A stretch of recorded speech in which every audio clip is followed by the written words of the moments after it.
Hello everyone, welcome back to my channel Let's Love Physics. Today we are going to discuss a very beautiful case where the concept of thrust force is being revised. और ये case क्या है आपका, तो thrust force on a moving chain, इसको लेकर के आज हम लोग डिस्कशंस करेंगे कि जब चेन जो है, जब चेन मूव करता है उस केसेस में थ्रस्ट फोर्स कैसे पिक्चर में आता है, वो केस वेरिएबल मास का केस कैसे हो जाता है उसको हम पढ़ेंगे।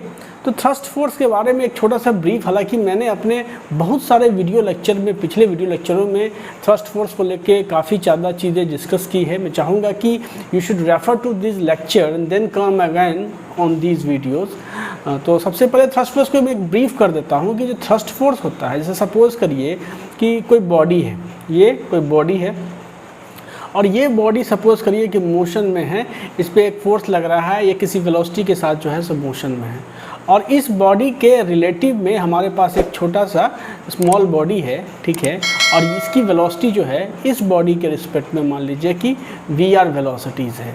तो ये बॉडी जब आकर के इस बॉडी के साथ चिपकेगा या स्ट्राइक करेगा, ठीक है, तो इसका मास क्या हो जाएगा, वैरी कर जाएगा। तो मास, ये जो मतलब मास के एडिशन की वजह से इस बॉडी पे, ये जो मेन बॉडी है, इस बॉडी पे जो फोर्सेस बाहर से लग रहे थे उसके अलावा एक और फोर्सेस पिक्चर में आएगा जिसको हम लोग बोलते हैं थ्रस्ट फोर्स, ठीक है, थ्रस्ट फोर्स।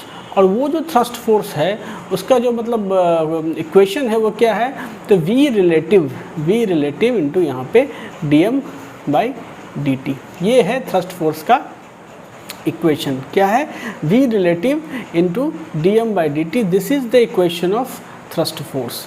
अब इस इक्वेशन से आपको थ्रस्ट फोर्स का डायरेक्शंस भी क्लियर है कि अगर मास का एडिशन होगा, अगर जैसे यहाँ इस केसेस में क्या हो रहा है कि छोटा सा मास जो है वो इस मेन मास के साथ ऐड होने जा रहा है, तो जब मास का एडिशन होगा तो उस केसेस में क्या होगा कि dm/dt की वैल्यू क्या हो जाएगी, पॉजिटिव हो जाएगी। क्या हो जाएगी, dm/dt जो है उस केसेस में क्या हो जाएगा, आपका पॉजिटिव हो जाएगा। तो उस केसेस में थ्रस्ट फोर्स का डायरेक्शंस किस पे डिपेंड करेगा, रिलेटिव वेलोसिटी पे, v रिलेटिव, ठीक है। और यदि मास का क्या होगा, इजेक्शन होगा, मतलब जैसे कि कोई बड़ा बॉडी है उसके भीतर से कोई, जैसे मान लीजिए ये स्मॉल मास इस बॉडी से एक पर्टिकुलर वेलोसिटी से इजेक्ट करता है, ठीक है, तो उस केसेस में क्या होगा कि dm/dt की वैल्यू क्या हो जाएगी, निगेटिव हो जाएगी। और तब जो थ्रस्ट फोर्स का वैल्यू होगा वो v रिलेटिव के अपोजिट डायरेक्शंस में होगा। कहाँ होगा, अपोजिट डायरेक्शंस में होगा। तो ये कंसेप्ट हमने पिछले लेक्चर्स में आपको बताया है थ्रस्ट फोर्स को लेकर के। अब चलते हैं हम लोग मूविंग चेन के कंसेप्ट को देखते हैं और वो समझते हैं कि वो कैसे एक वेरिएबल मास सिस्टम होता है।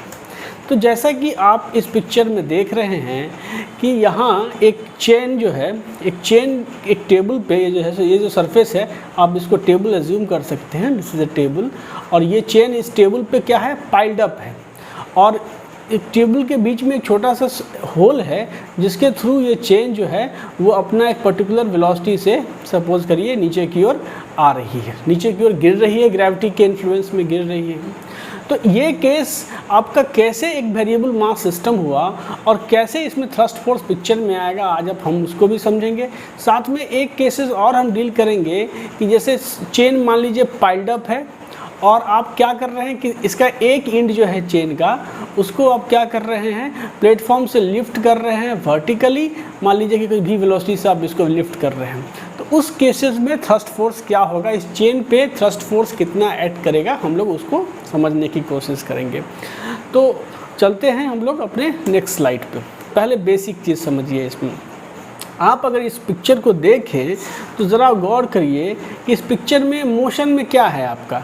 अगर किसी पर्टिकुलर टाइम इंस्टेंट पे कंसीडर करते, मान लीजिए कि t टाइम इंस्टेंट पे ऑलरेडी इतना लेंथ जो है चेन का वो नीचे गिर चुका है, मान लीजिए कि y लेंथ जो है वो चेन का ऑलरेडी नीचे गिर चुका है। तो वो किस वजह से गिर रहा है, तो ग्रेविटी के इन्फ्लुएंस में जो है सो वो नीचे की ओर गिरता जा रहा है, ठीक है। अब क्या होगा कि इस टेबल पे जो चेन का एक पर्टिकुलर ब्लॉक है, जैसे मान लीजिए ये एक ब्लॉक है, यहाँ जो आप देख रहे हैं ये एक ब्लॉक है, या फिर जैसे मैं यहाँ कर देता हूँ, यहाँ ये भी एक आपका ब्लॉक हो गया। तो मेरा कहने का मतलब ये है कि ये जो चेन के ब्लॉक्स हैं वो क्या हो रहे हैं, टाइम के साथ जैसे जैसे टाइम बढ़ेगा वैसे वैसे ये ब्लॉक जो है सो इस मूविंग पोर्शन के साथ ऐड होते जाएंगे। अगर आप टी टाइम इंस्टेंट पे आप ऐसा एज्यूम करते हैं कि Y length of chain already hole से नीचे गिर चुका है, तो T plus D T time में क्या होगा, T plus D T time में एक और जो रिंग है छोटा सा, वो रिंग फिर नीचे की ओर आएगा और इस मूविंग सिस्टम के साथ मोशन में आएगा। तो कहीं ना कहीं क्या हो रहा है कि आपका जो ये सिस्टम है, सपोज करिए कि ये सिस्टम है और ये सिस्टम क्या है, मोशन में है एक पर्टिकुलर वेलोसिटी के साथ, और इस सिस्टम में क्या हो रहा है, हर टाइम पे जो है सो एक ब्लॉक जो है चेन का वो ऐड होता जा रहा है। तो ये किस तरह का केस हुआ, फिर ये जब ब्लॉक्स आपको ऐड होते जाएंगे तो ये केस हो गया वेरिएबल मास इन मोशन। क्या हो गया, ये वेरिएबल मास सिस्टम है, सिस्टम इन मोशंस, इसी का केस है। This is a case of variable mass system in motions. Okay, अब इस केसेस में हम समझना चाहते हैं कि थ्रस्ट फोर्स क्या होगा, उसका डायरेक्शंस क्या होगा। तो ज़रा गौर से समझिए इसको। हमने कहा कि थ्रस्ट फोर्स जो होता है Ft, ठीक है, थ्रस्ट फोर्स जो होता है Ft उसका क्या होता है, v रिलेटिव इंटू यहाँ पे dm/dt। और v रिलेटिव क्या होता है, तो relative velocity of the mass with respect to the main body. जो मेन बॉडी मोशन में है उसके रिस्पेक्ट में जो छोटा ब्लॉक उसमें ऐड होता है उसकी वेलोसिटी, ठीक है।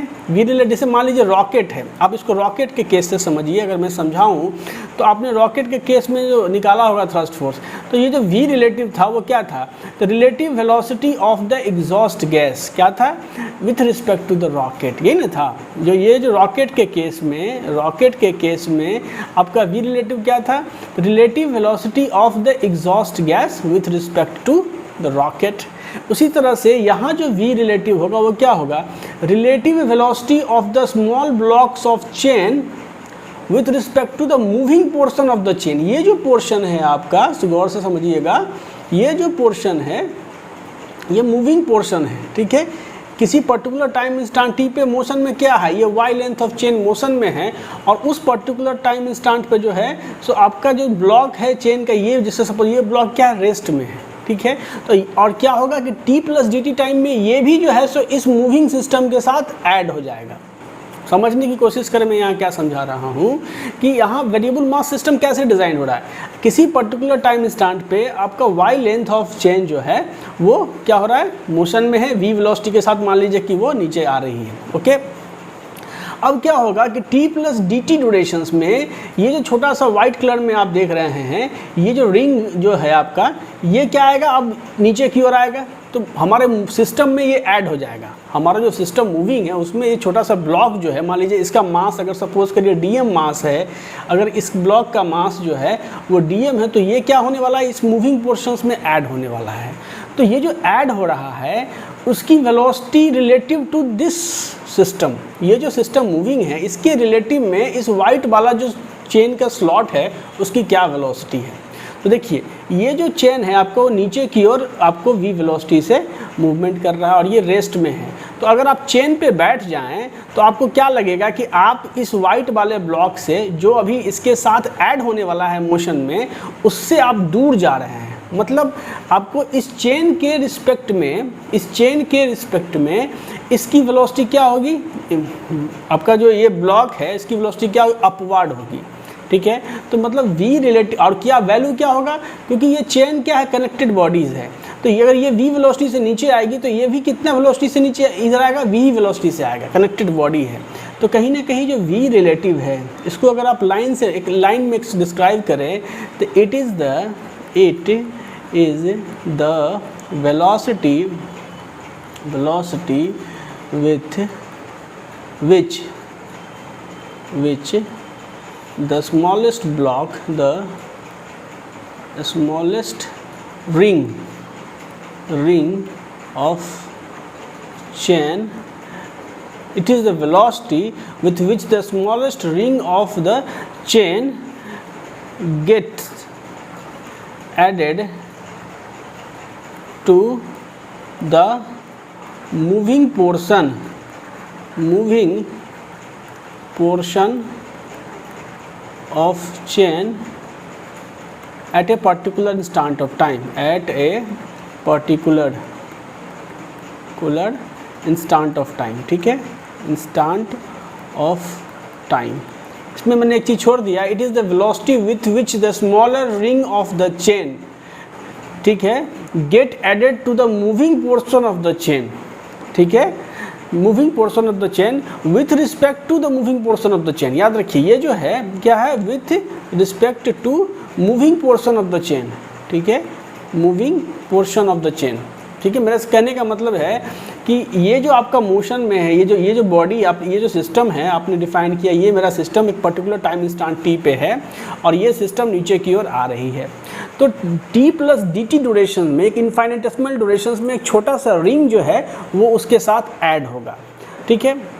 तो वो जो ऐड होगा तो उस मूविंग चेन के रिस्पेक्ट में उसकी क्या वेलोसिटी होगी। तो देखिए इनिशियली जब वो ऐड नहीं हुआ है तो उसकी वेलोसिटी क्या है, उसकी वेलोसिटी है, ये चेन नीचे जा रही है और ये देखो ऐसा है, ये चेन स्टेबल है, चेन का जो ब्लॉक है छोटा सा वो क्या है, आपका टेबल पर रेस्ट कर रहा है और आपका चेन जो है वो नीचे आ रही है। तो अगर आप इस पेन पे बैठ जाएं, इसको चेन समझें, तो आपको क्या लगेगा कि छोटा सा ब्लॉक जो है वो क्या हो रहा है, ऊपर उसकी वेलोसिटी क्या, आप उससे दूर जा रहे हैं, मतलब कहीं ना कहीं उसकी वेलोसिटी जो है आपको इस चेन के रिस्पेक्ट में अपवार्ड दिखेगी। इसीलिए ये तो अपवार्ड हो गया। इस केसेस में वी रिलेटिव का डायरेक्शन क्या हो गया, वी रिलेटिव का डायरेक्शन इस केसेस में क्या हो गया, अपवार्ड हो गया, ठीक है, अपवार्ड डायरेक्शन हुआ। और वी रिलेटिव अपवार्ड उसकी वैल्यू क्या हुई, क्योंकि चेन एक कनेक्टेड बॉडीज है। तो अगर मान लीजिए कि ये पोर्शन वी वेलोसिटी से नीचे आ रही है तो ये जो इसकी जो वेलोसिटीज होगी वो क्या होगी, वी वेलोसिटी से ही ऐड होगी। तो इस केसेस में चूंकि अभी ये रेस्ट में है तो आप लिख सकते हो कि जो वी रिलेटिव की वैल्यू होगी वो वही होगी जो चेन की होगी, वी, ठीक है। वी रिलेटिव की वैल्यू क्या होगी, तो वी होगी। ये बात समझ में आ गई। अब आप जैसे हाँ देखो D M by D T क्या है, D M by D T है, अगर आप सही में देखो तो D M by D T को आप ऐसा लिख सकते हो, ये जो D M by D T है, D M by D T है, इसको क्या है, ये है कि कितना मास एक पर्टिकुलर ड्यूरेशन में ऐड हो रहा है, rate of the addition of mass. इसको क्या आप तुम लिख सकते हो, D M by D L और into D L by D T, naturally लिख सकते हैं क्योंकि डी एल कट जाएगा तो D M by D T ही होगा। अब D M by D L अगर हम ये मान ले, यहाँ दिया हुआ है चेन, यहाँ एक्चुअली मेंशन है आपको कि chain of mass per unit length lambda, मतलब मास पर यूनिट लेंथ मतलब क्या चीज़, तो D M by D L, यही ना हुआ। तो D M by D L जो है सो लेमडा दे रखा है। तो तुम इसको जब इसको सॉल्व, और D L by D T क्या होगा, तो velocity with which the chain is getting down, क्योंकि अगर D L by D T तो यहाँ D Y by D T होगा, सॉरी आप इसको यहाँ डी वाई, क्योंकि आपने वाई लेंथ माना है टी इंस्टेंट तो D Y by D T होगा। तो D Y by D T क्या होगा जी, वो वेलोसिटी जिस जो लेंथ में जो इंक्रीमेंट होगा वो उसके वेलोसिटी के प्रोपोर्शनल होगा, जिस वेलोसिटी से चेन नीचे की ओर जा रही है। तो तुम इसको लिख सकते हो कि lambda into V, D M by D T की वैल्यू क्या आ गई, तो lambda into D M by D T की वैल्यू क्या आ गई, लेमडा इंटू वी आ गई। तो अब ये रहा तुम्हारा थ्रस्ट फोर्स का इक्वेशन।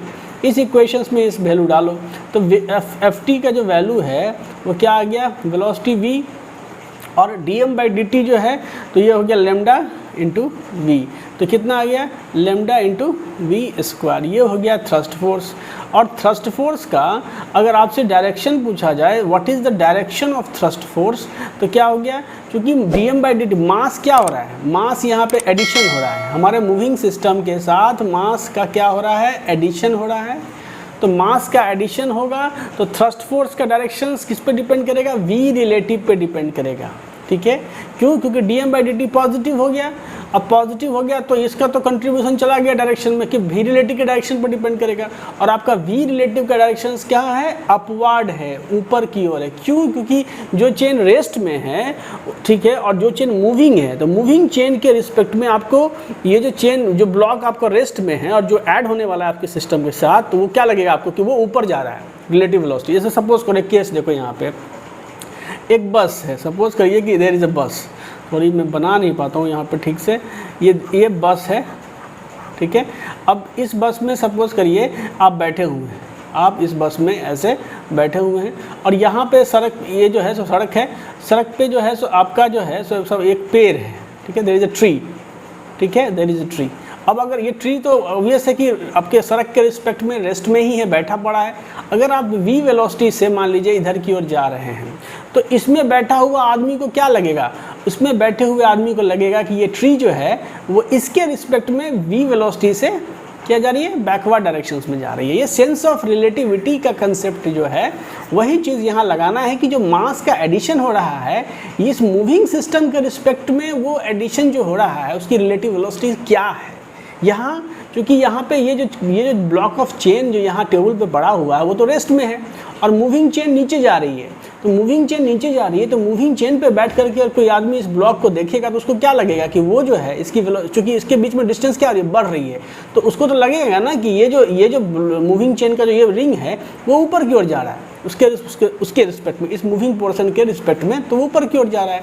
इसलिए v रिलेटिव की डायरेक्शन क्या हो गई, अपवर्ड हो गई, और v रिलेटिव डायरेक्शन अपवर्ड हो गई तो थ्रस्ट फोर्स भी क्या लगा, अपवर्ड लगा। इसलिए इस केसेस में डायरेक्शन ऑफ थ्रस्ट फोर्स क्या होगा, डायरेक्शन ऑफ थ्रस्ट फोर्स क्या होगा, अपवर्ड होगा। ठीक है, अपवर्ड होगा। और उसका मैग्नीट्यूड कितना होगा, तो ये मैंने यहाँ इसका मैग्नीट्यूड निकाल लिया है, देख लीजिए। This is the magnitude Ft is equal to lambda into V square, this is the magnitude of the thrust force. ये केस आपने देखा। चलिए एक दूसरा केस देखते हैं। ये केस थोड़ा सा उससे अलग है। यहाँ क्या है कि आपके टेबल पे, this is your table, this is your table, ठीक है। आपके टेबल पे ये चेन जो है वो क्या है, इस प्लेटफॉर्म पे पाइल्डेड है, मतलब कि एक गुच्छा में यहाँ रखा हुआ है और उसका एक एंड को जो है सो हम एक पर्टिकुलर वेलोसिटी, सपोज करिए v वेलोसिटी के साथ जो है सो ऊपर खींचना स्टार्ट करते हैं। So end of the chain is piled on the platform and is lifted vertically. उसको हाथ से ऐसे वर्टिकली हम उठा रहे हैं, ठीक है। अब इस केसेस में थ्रस्ट फोर्स क्या होगा, तो किसी पर्टिकुलर टाइम इंस्टेंट t पे, ठीक है, किसी पर्टिकुलर टाइम इंस्टेंट t पे हम ऐसा एज्यूम करते हैं कि इस चेन का लेंथ जो है, चेन आप y लेंथ ऊपर उठा चुके हैं, t टाइम इंस्टेंट पे आपने चेन को y लेंथ ऊपर उठा लिया है। अब क्या होगा, t plus dt time interval पे, अगर dt थोड़ा सा इन्फाइनिटेसिमल टाइम इंटरवल पे क्या होगा कि ये जो चेन का रिंग है यहाँ पे ये रेस्ट में है अभी और वेट कर रहा है मेन सिस्टम के साथ ऐड होने के लिए। ये जो है आपका किसी पर्टिकुलर, सपोज करिए ये आपका सिस्टम हो गया, this is your moving system. क्या हो गया, ये मूविंग सिस्टम हो गया, this is your moving system है टी टाइम इंस्टेंट पे, ठीक है। अब क्या हो रहा है कि ये जो छोटा सा आप देख रहे हैं यहाँ पे ये जो रिंग वेट कर रहा है, ये जो वाइट कलर से मैंने घेर दिया है, तो ये जो वेट कर रहा है ये एक्चुअली में क्या है, ये इस मूविंग सिस्टम के साथ ऐड होने वाला है, ठीक है। अभी तो ये रेस्ट में है और ये चेन जो है सो ऊपर जा रही है। तो एक चीज़ बताइए कि ये तो कनेक्टेड बॉडीज़ है, अगर ये v वेलोसिटी से ऊपर जा रही है तो सारा जितना भी रिंग है ये सारा v वेलोसिटी के साथ ही इसमें ऐड होगा, ठीक है। ऐसा नहीं है कि इसकी वेलोसिटी कुछ और होगी, इसकी वेलोसिटी कुछ और होगी, ये तो कनेक्टेड बॉडीज़ है तो v वेलोसिटी के साथ ऐड होगी। लेकिन यहाँ तो थ्रस्ट फोर्स निकालने के लिए जो आपको प्रीरिक्विज़ाइट क्या है, जब आप थ्रस्ट फोर्स निकालेंगे तब आपको है Ft is equal to v relative into dm/dt। तो ये तो चीज़ क्लियर है कि यहाँ क्या, ये मास एडिशन का केस है। यहाँ क्या हो रहा है, मूविंग बॉडी के साथ मास का एडिशन हो रहा है, ठीक है। क्या हो रहा है, मूविंग बॉडी के साथ मास का एडिशन हो रहा है। ये जो मेरा सेटअप है ये पूरा मूविंग है और उसमें छोटा छोटा ब्लॉक जो है वो हर इनफाइनिटेसिमल टाइम इंटरवल पे वो मोशन में ऐड होता जा रहा है, सिस्टम के साथ ऐड होता जा रहा है। तो मास एडिशन का केस ही मतलब dm/dt पॉजिटिव हो गया। तो डायरेक्शन जो होगा थ्रस्ट फोर्स का, डायरेक्शन किस पे निर्भर करेगा, अब direction depends on v relative. और v रिलेटिव क्या है, तो velocity at which this block, ये जो ब्लॉक टेबल पर रेस्ट कर रहा है, तो velocity at which this block is being added to the moving body with respect to the moving body, मतलब इस मूविंग चेन के रिस्पेक्ट में। ये जो चेन आप देख रहे हैं, ये इसको मैं किस कलर से रिप्रेजेंट करूं, ये जो आप चेन देख रहे हैं ये चेन मूविंग पोर्शन है, मैं इसको कलर ही कर दे रहा हूँ किसी पर्टिकुलर टाइम स्टैंड पे। अब इस मूविंग चेन के रिस्पेक्ट में ये जो ब्लॉक रेस्ट कर रहा है चेन का यहाँ टेबल पे, ये किस वेलोसिटी के साथ ऐड होगा। तो देखिए यहाँ पे क्या होगा कि अगर आप इसके रिस्पेक्ट में देखना चाहते हैं तो जाकर के चेन पे बैठ जाइए। सिंपल सी फंडा है रिलेटिव वेलोसिटी का, जिसके रिस्पेक्ट में आपको एनालिसिस करनी है उस पे जाकर के आप खुद ही बैठ जाइए और खुद ही आप देखिए कि आपको कैसा लग रहा है। तो जब आप इस पे बैठेंगे जाकर के इस पॉइंट पे मूविंग चेन पे बैठेंगे तो आपको क्या लगेगा कि ये जो टेबल पे रेस्ट कर रहा है ये इसको क्या लगेगा कि वो नीचे की ओर जा रहा है। अब ऐसा क्यों लगेगा नीचे की ओर जा रहा है?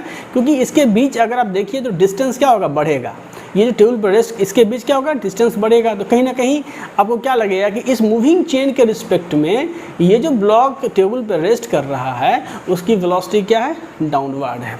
सो v रिलेटिव जो होगा तो उसकी तो वैल्यू वही होगी जो v जिस वेलोसिटी के साथ ये चेन ऊपर खींचा जा रहा है, और डायरेक्शन क्या होगी v रिलेटिव की, डाउनवर्ड होगी। क्यों डाउनवर्ड होगी? क्योंकि डाउनवर्ड डायरेक्शंस होगा। और ऐसा डाउनवर्ड डायरेक्शंस क्यों होगा? क्योंकि आप देखिए ना, इसे सपोज करिए कि ये है ग्राउंड, ठीक है, ये है ग्राउंड। अब आपका रॉकेट, सपोज करिए कि आपका रॉकेट जो है ये आप इस रॉकेट में बैठ जाइए, ठीक है, देयर इज अ रॉकेट जो फ्लाई कर रहा है, और यहाँ पे सपोज करिए कि एक बॉडी है जो रेस्ट में यहाँ पड़ी हुई है। तो जब आप ऊपर जाएंगे इस रॉकेट में बैठ के तो क्या होगा, इसके बीच की डिस्टेंस क्या बढ़ती जाएगी। तो इसमें बैठे हुए आदमी को क्या लगेगा कि कहीं ना कहीं ये जो बॉडी है वो नीचे जा रही है, उसको तो वही अपीयर होगा। तो इस रॉकेट के रिस्पेक्ट में अगर आप v रिलेटिव निकालेंगे इसका डायरेक्शन क्या होगा, तो डाउनवर्ड होगा। मैं इसी चीज़ को समझाना चाह रहा हूँ कि डायरेक्शन क्यों डाउनवर्ड होगा। तो डायरेक्शन जब डाउनवर्ड होगा तो थ्रस्ट फोर्स इस पर कैसे लगेगा, नीचे की ओर, ऐसे Ft थ्रस्ट फोर्स Ft ऐसे नीचे की ओर लगेगा, याद रखिएगा इसको। और उसकी वैल्यू क्या हो जाएगी, तो निकाल लीजिए यहाँ से, ये तो v आ गई तो यहाँ v डाल दीजिए, और dm/dt को लिख सकते हैं यहाँ पे dm/dl और इंटू यहाँ पे dl/dt। तो ये कितना हो जाएगा, dm/dl क्या, लेमडा दिया हुआ है, मास per unit length is lambda. तो आप निकालो v लेमडा और dl/dt क्या हो गया कि किस रेट से लेंथ चेंज कर रहा है। एक्चुअली में वो क्या होगा, वो वेलोसिटी के बराबर ही होगा dl/dt, या यहाँ तो सॉरी यहाँ तो dy/dt होगा कि आप y इंस्टेंट पे कंसीडर कर रहे हैं। तो ये क्या हो जाएगा, यहाँ भी v हो जाएगा। तो ये आ गया lambda into V square, lambda into V square, इसकी मैग्नीट्यूड आ गई थ्रस्ट फोर्स की। लेकिन थ्रस्ट फोर्स का डायरेक्शन कहाँ हुआ, ऐसे Ft फोर्सेज ऐसे नीचे की ओर, ये फोर्स चेन पे नीचे की ओर लगेगा, और चेन पे नीचे की ओर लगेगा तो टेबल उसके अपोजिट डायरेक्शंस में रिएक्ट करेगा थ्रस्ट फोर्स के अकॉर्डिंगली। तो ये आपने थ्रस्ट फोर्स का देखा। इस केसेस में आपका क्या था, इस केसेस में आपका थ्रस्ट फोर्स कैसा लग रहा था, अपवर्ड लग रहा था, मतलब थ्रस्ट फोर्स ऐसे अपवर्ड डायरेक्शंस में यहाँ थ्रस्ट फोर्स Ft यहाँ एक्ट किया। तो ये आपने बेसिक चीज़ें देखी। अगर आपको थोड़ा सा क्लियर हो गया तो छोटा सा सवाल सन बना लीजिए यहाँ पे। A chain of length L and mass M lies in a pile on the floor. ये फ्लोर है, ठीक है, और इस फ्लोर पे जो है सो M मास का जो है सो चेन है जिसका लेंथ क्या है, L है, और इस फ्लोर पे लाई कर रहा है। इफ़ इट्स इंड E, अगर इसका जो इंड E है is raised vertically at a constant speed v naught, इसका जो इंड है A वो ऊपर की ओर कांस्टेंट वेलोसिटी v नोट से मूव कर रही है। v नोट क्या है, तो कांस्टेंट वेलोसिटी है, कांस्टेंट वेलोसिटी है। तो if its end A is raised vertically at a constant speed v naught, expressed in terms of length y of the chain which is off the floor at any given instant, the magnitude of the force applied to the end A। मतलब इस end A पे सवाल कह रहा है कि इस end A पे कितना फोर्स लग रहा है जिसकी वजह से ये जो चेन का end A है वो कांस्टेंट वेलोसिटी से मूव कर रहा है, और वो जो फोर्स है उसकी वैल्यू आपको इस y के टर्म्स में बतानी है। y क्या है, तो length of the chain which is of the floor, मतलब जो फ्लोर से ऊपर उठ चुका है उस फॉर्मेट में आपको बतानी है। आई होप कि सवाल समझ गए होंगे, नहीं समझे तो आप खुद ही एक बार रीडिंग डाल लीजिए जो है। अब चलिए हम लोग चलते हैं इसको सॉल्यूशंस पे। तो अगर आप गौर से देखिए तो कांस्टेंट वेलोसिटी से चेन का मूव करना ये चीज़ बताता है कि कहीं ना कहीं जो net force on the chain है वो ज़ीरो लग रहा है, ठीक है। सो एज, यहाँ पे लिखिए as the end A of chain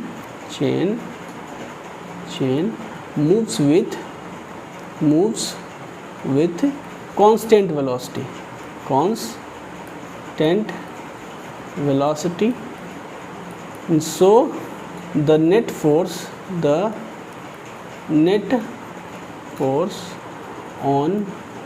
the length, the LEANGTH, net force on the length y of the chain which is off the floor,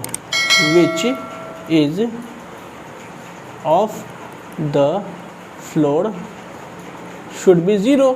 तभी तो वो कांस्टेंट वेलोसिटी से मूव करेगा जब नेट फोर्स 0 होगा। तो देखिए ऊपर अगर आप फ्री बॉडी डायग्राम बनाइए तो इसको एक पॉइंट में हम वाई लेंथ का जो चेन है, वाई लेंथ जो अपवर्ड मतलब जा चुका है, उसको हम एक पॉइंट मास से रिप्रेजेंट कर देते हैं। अगर इसका मास पूछिएगा वाई लेंथ का तो क्या होगा, हम ये चेन हमारा यूनिफॉर्म है, this is a uniform chain है। तो यूनिफॉर्म चेन है तो वाई लेंथ का मास कितना होगा, mass of the length Y of the chain लिख ही लीजिए यहाँ पे, mass of length Y of the chain क्या होगा।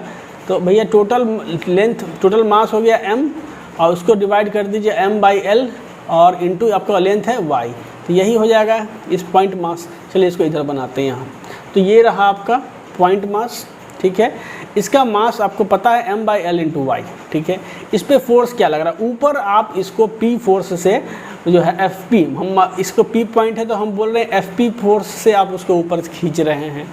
अब उस पर क्या लग रहा, नीचे की ओर क्या लग रहा होगा, ये जो आपका वेट मास है इसका एक ग्रेविटेशनल पुल इसको नीचे की ओर खींचेगी, तो एक तो वेट नीचे की ओर काम करेगा, वेट।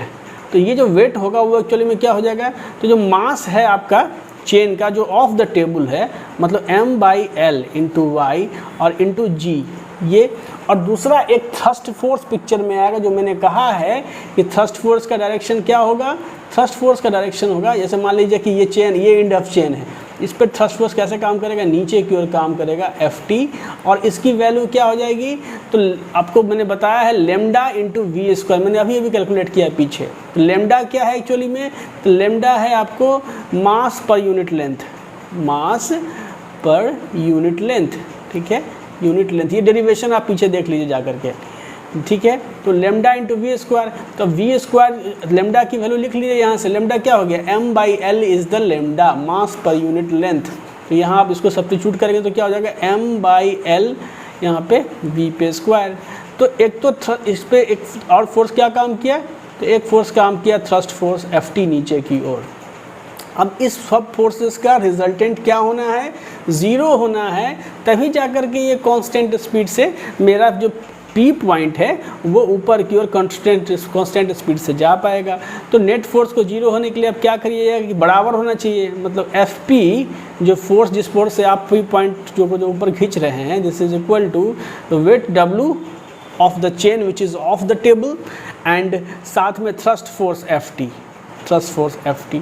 तो भैया आप वेट W का वैल्यू निकाल लिए हैं, m/l यहाँ पे y और इंटू यहाँ पे g, और थ्रस्ट फोर्स का वैल्यू क्या निकल गया, m/l। ये तो m/l और यहाँ पे क्या हो गया, तो मास लेमडा इंटू वी स्क्वायर था, ठीक है, लेमडा इंटू वी स्क्वायर था, तो ये कितना हो गया, m/l था, तो m/l यहाँ पे वी स्क्वायर। तो यहाँ से आप m/l कॉमन ले लीजिए, तो कितना आ गया, y इंटू जी प्लस यहाँ पे V square, and this would be the value of the force at the point P। इसी फोर्स के साथ आप चेन को ऊपर की ओर खींच रहे होंगे, तभी जाकर के ये जो चेन है ये कांस्टेंट इस वेलोसिटी के साथ ऊपर जा रही होगी। तो वेरिएबल मास के केसेस में ऐसा कुछ खास नहीं है, जो भी एक्सटर्नल फोर्स ऐड कर रहे हैं सिस्टम पे वो तो करेंगे ही करेंगे, लेकिन आपको चूंकि मास एडिशन का केस है तो थ्रस्ट फोर्सेस पिक्चर में आएगा, तो उसको भी कंसीडर करके, जैसे आप पिछले मतलब चैप्टर्स में सवालों को सॉल्व करते थे बस वैसे ही सॉल्व करना है, लेकिन थ्रस्ट फोर्स पिक्चर में आएगा तो उसको भी आपको इंक्लूड करना पड़ेगा और इक्वेट करना पड़ेगा। ऐसे ही हमारे पास एक और सवाल है आपके लिए, देखिए ज़रा सा, इस सवाल को समझिए, ठीक उसी कंसेप्ट पे बेस्ड है जो मैंने अभी डिस्कस किया है। Determine the force F required to give the open link chain a constant velocity dy/dt। मतलब अगर ये देखिए, ये जो इसने कहा कि ये y लेंथ का जो है चेन यहाँ लटका हुआ है, तो इसको जब आप नीचे की ओर खींचेंगे तो इस y में ही चेंजेस आएगा, तो कहीं ना कहीं ये ओपन लिंक यही ना है, इस ओपन लिंक की वेलोसिटी क्या हो जाएगी, v is equal to D Y by D T. और ये जो वेलोसिटी है ये कह रहा है कांस्टेंट होना चाहिए, और ये वेलोसिटी कांस्टेंट होना चाहिए। तो इसमें कह रहा है डिटरमाइन द फोर्स F, कितना फोर्स लगाइएगा, इसको नीचे खींचिएगा कि ये जो आपका टर्मिनल है इसकी वेलोसिटी जो है सो कांस्टेंट होगी। ठीक है, the chain has a total length L and mass per unit length lambda. जो चेन का टोटल लेंथ है वो L है, मतलब आप अगर चलिए तो यहाँ से यहाँ और यहाँ से यहाँ, अगर आप इसको इग्नोर करिए, मतलब टोटल लेंथ के रिस्पेक्ट में जो रैपिंग में जो चेन यूज़ हो रहा है उसका लेंथ नेग्लिजिबल अगर आप मानते हैं, तो कहीं ना कहीं जो टोटल लेंथ है चेन का L is equal to H plus यहाँ पे आप Y कर सकते हैं। और मास पर यूनिट लेंथ जो है, मतलब पर यूनिट लेंथ क्या है, लैम्डा है। ये क्या है, मास पर यूनिट लेंथ है, मास पर यूनिट लेंथ है। ठीक है, तो neglect the small size and mass of the पुली। जो आपका पुली का साइज इग्नोर करने के पीछे कारण है कि इसमें जो लेंथ जा रहा है उसको आप अभी मत कंसीडर करिए, उससे अननेसेसरी आपका जो कैलकुलेशंस होगा वो बड़ा हो जाएगा। तो उसका कहना है कि उसको आप नेग्लिजिबल मान के इसलिए चलिए क्योंकि उसका contribution total length of the chain में बहुत कम ही है। ठीक है, और फ्रिक्शन को भी जो है सो आप नेग्लिजिबल ही मान के चलिए। अब आपको बताना है फोर्स, वह फोर्स F जिससे अगर चेन को खींचा जाए तो चेन का जो ये टर्मिनल है उसकी वेलोसिटी कांस्टेंट हो। तो कहीं ना कहीं ये तभी संभव है जब नेट पुलिंग फोर्स, आप तो F फोर्स से खींच रहे हैं लेकिन ये F फोर्स कहीं ना कहीं काउंटर बैलेंस हो जाना चाहिए। मतलब अगर आप इसको F से खींचते हैं तो ये कहीं ना कहीं अगर ये इधर भी अगर मान लीजिए कि उतना ही फोर्स लगेगा तो ये क्या, नेट फोर्स काउंटर बैलेंस हो जाएगा। तो क्या होगा, नेट पुलिंग फोर्स अगर काउंटर बैलेंस हो जाएगा तो एक्चुअली में क्या होगा कि जब पुलिंग फोर्सेस काउंटर बैलेंस हो जाएंगे, नेट फोर्सेस काउंटर बैलेंस, तो कांस्टेंट वेलोसिटी से मूव करने की संभावना हो जाती है। तो अब इसको काउंटर बैलेंस करने के लिए क्या करना पड़ेगा कि जितना फोर्स इधर लग रहा है नीचे की ओर उतना ही फोर्स आपका जो चेन है इस एंड पे नीचे की ओर लगना चाहिए। तो इस एंड पे क्या क्या फोर्सेस लग रहा होगा, अगर आप देखिए, एक तो वेट लग रहा होगा, और साथ में आपको पता है कि चेन जब ऊपर उठेगा तो थ्रस्ट फोर्स नीचे लगेगा। तो एक तो आपको थ्रस्ट फोर्स का भी डायरेक्शन कंसीडर करना पड़ेगा, Ft थ्रस्ट फोर्स। तो जो नीचे फोर्स लगा Ft प्लस W, क्या लगा, Ft thrust force Ft plus W, ये फोर्सेस बराबर हो जाएंगी किसके, इस फोर्स F के। तभी जा कर के आपका जो चेन का ये टर्मिनल है वो कांस्टेंट स्पीड से नीचे आएगा। तो ऐसे केसेस में Ft की वैल्यू हमने निकाल लिया है लैम्डा इंटू वी स्क्वायर। ठीक है, अगर ये v वेलोसिटी से नीचे जाएगी तो ये भी v वेलोसिटी से, यहीं से जो चेन है ऊपर, ये v वेलोसिटी से ही ना ऊपर उठेगी। ये जो इसकी वेलोसिटी क्या हो जाएगी, v कनेक्टेड बॉडीज़ है, तो लैम्डा इंटू वी स्क्वायर हो गया थ्रस्ट फोर्स, और उसका डायरेक्शन क्या हो गया, डाउनवर्ड हो गया। This is Ft। साथ में जो वेट हो गया, तो वेट इतना लेंथ का, ये जो लेंथ आपको टेबल से ऊपर है इसी का वेट जो है सो डाउनवर्ड काम करेगा नीचे की ओर, इसको वेट W बोलिए। तो इसका वेट कितना हो जाएगा, तो मास पर यूनिट लेंथ दिया हुआ है लैम्डा, और लेंथ जो है वो H लेंथ जो है वो आपका अभी हैंगिंग है, तो यहाँ पे H डाल दीजिए और यहाँ पे G ले लीजिए। ठीक है, लैम्डा H इंटू G, और यहाँ पे ये किसके बराबर हो जाएगा, तो जिस फोर्स से आप इसको खींच रहे हैं तो F फोर्स F के बराबर हो जाएगा। ठीक है, तो अब देखिए एक चीज़ जो सबसे इम्पोर्टेंट है यहाँ पे कि ये इस केसेस में कि आपका जो यहाँ पे लेंथ है, मतलब ये H हाइट है यहाँ पे, तो वेट जो इस पे काम करेगा। साथ में एक चीज़ और आप भूल गए हैं कि ये F फोर्स से तो आप इसको खींचेंगे ही खींचेंगे, और एक और फोर्सेस, ये जो मास यहाँ नीचे की ओर लटका हुआ है तो उसकी वजह से भी फोर्सेस पिक्चर में आएंगी, और ये जो फोर्सेस होगा इसमें भी तो वेट फोर्सेस पिक्चर में आएगा, WT वेट। यहाँ W1 कर दीजिए, इसको W2 कर लीजिए, तो ये रहा यहाँ W1 और प्लस यहाँ पे ये W2। ये क्या है, तो ये वेट ऑफ द चेन। इस साइड में जो चेन आपका है उसका उस पर भी ग्रेविटेशनल पुल नीचे की ओर लगेगा, तो वो भी आपको कंसीडर करना पड़ेगा। तो प्लस W2 की वैल्यू क्या हो जाएगी, तो यहाँ y लेंथ है, तो आप इसको लिख सकते हो यहाँ से लेमडा इंटू वाई इंटू यहाँ पे g। तो फोर्स की वैल्यू कितना आ जाएगी, नेट F की वैल्यू, तो यहाँ से देखिए लेमडा इंटू वी स्क्वायर और प्लस लेमडा यहाँ पे g और यहाँ पे तो h माइनस ये y। तो ये हो गया आपको उस फोर्स का वैल्यू जिससे अगर इस एंड को नीचे खींचा जाएगा तो ये जो टर्मिनल है उसकी वेलोसिटी कांस्टेंट होगी। तो आपका जवाब होगा ये। आई होप कि समझ में आ रहा होगा आप लोगों को। यहाँ मैं थ्रस्ट फोर्स को automatically lambda into V square इसलिए ले रहा हूँ कि मैंने पिछले में वीडियो में आपको बता रखा है कि जब भी पाइलअप होगा चेन और जब वो नीचे ऊपर की ओर जब उसको खींचेंगे तो क्या होगा, मास, जैसे ये ब्लॉक जो टेबल पर रेस्ट में है ये क्या होगा, ये ब्लॉक का अब एडिशन होगा इसमें, तो मास जब ऐड होगा इसके साथ तो इस मास के ऐड होने के लिए रिलेटिव वेलोसिटी इसकी कितनी होगी, इस मास की, इसकी रिलेटिव वेलोसिटी वही होगी जो ये होगा, लेकिन डायरेक्शन क्या होगा, तो चूंकि ये अपवर्ड मोशन में और रेस्ट में है तो इसको लगेगा कि ये नीचे जा रहा है, इसलिए इसके रिलेटिव डायरेक्शन होगा नीचे की ओर। इसीलिए थ्रस्ट फोर्स का डायरेक्शन जो है इस केसेस में नीचे की ओर हो जाता है और ये इसका जवाब होगा। मैंने पूरी